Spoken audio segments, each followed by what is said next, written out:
Coming up on Mountain News this morning, an addiction treatment center in our region celebrates a special milestone in its mission to help Kentuckians live a better life. And local leaders come together to discuss goals for the future of areas in our region. Dedicated to eastern and southern Kentucky, this is WYMT Mountain News this morning.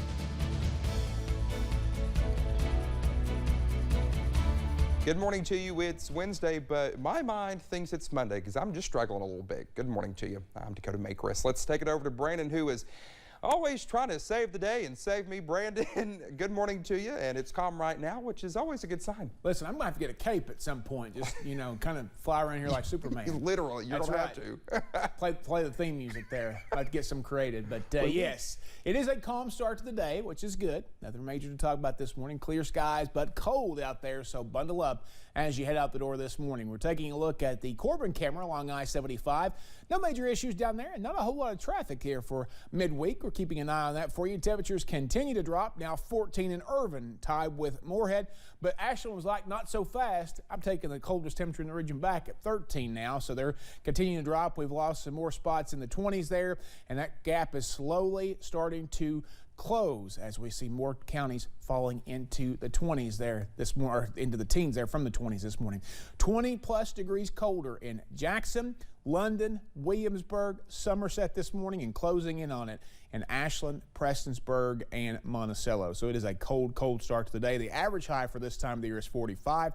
Forecast high is 32. Record 63 back on this day in 2004. Dakota? All right, Brandon, thank you. Well, the Occupational Safety and Health Administration is a regulatory agency within the U.S. Department of Labor. Signed into law in 1970 and founded in 71, OSHA is primarily responsible for overseeing safe and healthy workplaces across the country. But the Supreme Court ruled that the agency does not have the authority to regulate public health. Our Zach Hawk has more on the court's decision. OSHA is withdrawing the November 5th emergency temporary standard, which officials say was issued to protect vaccinated employees. Kentucky Chamber of Commerce President and CEO Ashley Watts says the rule worried some in the Kentucky business community. For Kentucky businesses, we do very much support vaccination and testing, but the ETS really was just going to be burdensome and a logistical nightmare for most businesses. One of those burdens is the availability of tests. In the ETS, it would not have been acceptable to use that home test. You would have had to go to a lab or to a doctor's office or something like that to get tested. Legal challenges against the rule took the case to the Supreme Court, where in a 6-3 decision, the previously applied stay was upheld. Following the ruling, Attorney General Daniel Cameron joined other state AGs penning a letter to OSHA asking them to remove the law, saying, in response to our lawsuit challenging the OSHA vaccine mandate, the U.S. Supreme Court found that the Biden administration and OSHA lack the authority to mandate vaccines for hundreds of thousands of employees in Kentucky. In light of the ruling from our nation's highest court, it is my hope that the Biden administration will respect the court's decision and withdraw the current OSHA mandate. As vaccination rates continue to rise, Kentucky Chamber officials say they will be monitoring any further action on mandates. Zach Hawk, WYMT, Mountain News. While OSHA withdrawing the vaccine or test mandate brings an end to all current legal cases, the Biden administration may choose to pursue a federal vaccine rule through traditional non-emergency channels. Well, Baptist Health Richmond is suspending elective procedures. Officials say it is due to the surge in COVID cases. Imaging procedures will continue as scheduled, including biopsies, CT, MRIs, and X-rays. The hospital says urgent cases will be taken. Those are the ones that cannot be delayed for 30 days. Leaders say this will help free up resources, equipment, and clinical staff. Another tough COVID report here in Kentucky. The state reported 15,305 new cases yesterday, bringing our case total to just more than 1.1 million. There were 23 deaths reported as well, putting the Commonwealth's death toll at 12,786. Now the positivity rate sits at 33%, and you can always find the latest COVID-19 information on our website at WYMT.com. Staff members and partners of Brightview's London Addiction Treatment Center celebrated a big win yesterday. They marked 1 year since the London facility first opened its doors. They also celebrated treating more than 550 patients during the past year. Community Outreach Manager Samantha Davis says she feels fortunate to work at a place that impacts so many lives.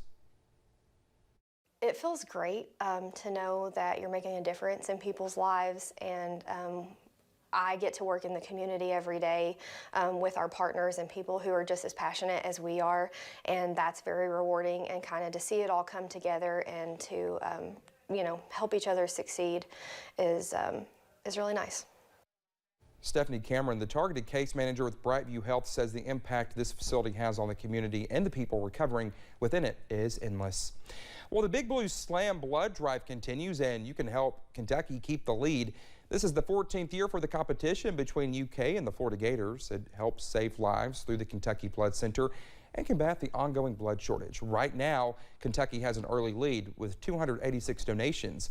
Florida has 252. The drive runs through Friday. You can make an appointment to donate online. We have a link on WYMT.com. One Eastern Kentucky community announced its goals for 2022 during a Chamber of Commerce meeting. We looked at how jobs and infrastructure all play a crucial role. We're going to go ahead and get started with the program. City of Hazard Mayor Happy Mabellini and Perry County Judge Executive Scott Alexander unveiled their plans for the city and county for 2022. The Dash Core Aluminum Project, they initially created 30 jobs.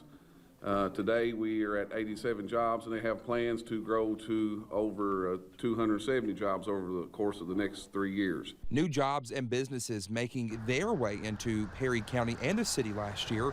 Leaders hoping to keep that rolling into 2022, but there is one major piece of the puzzle leaders say they plan to solve. We went in with the city of Buckhorn and the county, and then the city of Hazard, and we started writing grants together to fund a Buckhorn water plant up in the village of Buckhorn. Saying that new plant will help community members and businesses. The mayor says he believes they will have the funding by the end of the term. And we can get a second plant going and feed the industrial park. Like I said, we may not see it instantly, but 50 years from now, we'll be one of the strongest communities that they are in Appalachia. Working on the homeless shelter right now, Bailey is with her crew. And we got the trees cut behind it, we got the houses donated behind it, we got them torn down, cleaned up. Watching as the small town grows even bigger and better. Well, the Chamber of Commerce is working on a survey to get businesses involved in creating a downtown business association as a way to help businesses grow. Eastern Kentucky communities can now apply for grant funding for projects that could improve the economy. The Kentucky Division of Abandoned Mine Lands is accepting applications. The deadline to submit an application is April 1st. Applications must include details of the economic and community advantages of the project. Some projects that have been funded in the past include industrial development, workforce training, infrastructure, and tourism. Well, we are more than 1 month into winter, and with colder temperatures at night, it's important to keep your home warm and prevent your pipes from freezing. Anna Medina talked with the plumber and Bowling Green Municipal Utilities on tips that will help prevent a plumbing nightmare. The best thing to do is keep the cold air out. If there's any place in your home where cold air can get in, you want to get those places sealed up or covered, whether you use plastic. You can even use something simple as a baleless straw. With the days being cooler and the nights being colder, preventing your pipes from freezing is imperative. Of course, if you have pipes in your attic or in your basement, you want to insulate those or put the heating tape on them. To keep your pipes from freezing, the best thing you can do is let the water run a little bit, let it drip on the really cold nights, open up your cabinet doors, and make sure your garage door is closed. Christy Twyman with Bowling Green Municipal Utilities says the saying of "do not touch the thermostat" goes a long way. But when it gets below freezing, it's always a good idea to just leave your thermostat at the same temperature that it was during the day to keep your house warmer. Tony Swift of Mr. Reuter Plumbing in Bowling Green also adds that one of the biggest issues they see are garage doors being left open overnight. In Bowling Green, Anna Medina, WBKO News.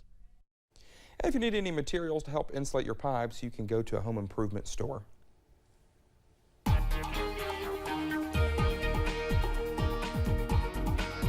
6:09 here on this Wednesday morning. Traffic not too bad up on top of Whitesburg Pine Mountain this morning on US 119, but a lot of folks getting ready to head out the door and get to work this morning, and some of those will have to cross that mountain as we get a little bit later into the day. Temperatures continue to drop, so it is a cold morning out there. 19 now in Logan and Wise, so we are losing more people from the 20-degree club. Jacksboro is the warmest spot at 23. Ashland the coldest spot at 13. 32 this afternoon. Mostly sunny skies give way to a cold day in general, so deceiving sunshine. But as we look ahead on the headlines, you'll see that the sunshine sticks around for today and most of tomorrow before we see another cold front bring us some end of the week snow. And then after that, temperatures will slowly climb into the 50s by early next week. Dakota? Well, Brandon, thank you so much. It's 6:10. When we come back here on Mountain News this morning, members of a prominent group involved in the attack on the Capitol last year make an appearance in court. That's next.